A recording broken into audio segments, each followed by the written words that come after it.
Cemali sağı gurufundum öldürün mari.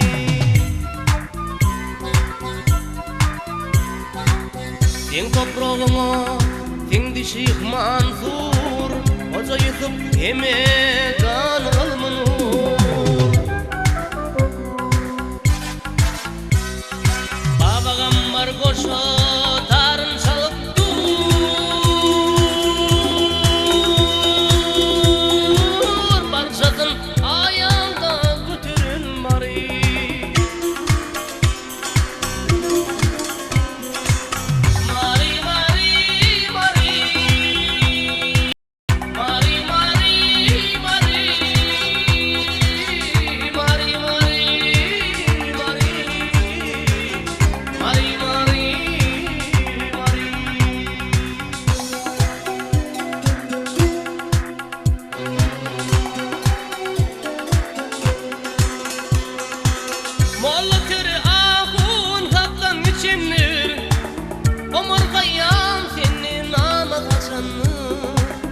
omurgayam tenni nama kaçanlar, boşutkanın karvandan düşman kaçanlar, bitteli amana getirin mari, düşmanı amana getirin mari. Ne bittir kemini yeleme eşyer, fınut dünya fine bol penaker.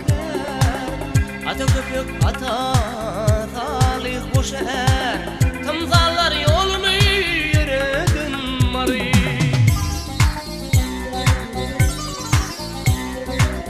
Merdanalarını aydıp bilmen sanmahan, sen perdendin kurban durdu kapırma.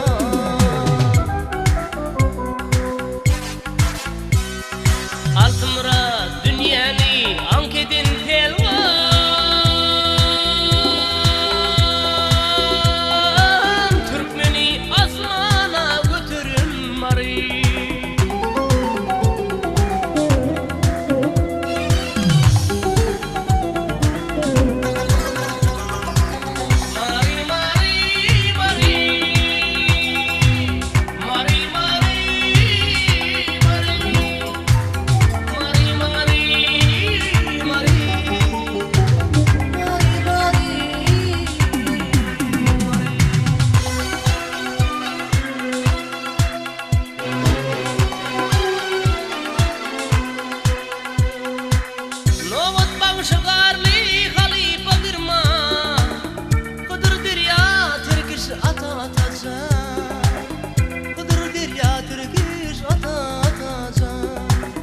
geçip bilmin kulvalan yatlama, bilbilin sarpasın yetirin mari, bilbilin sarpasın yetirin mari.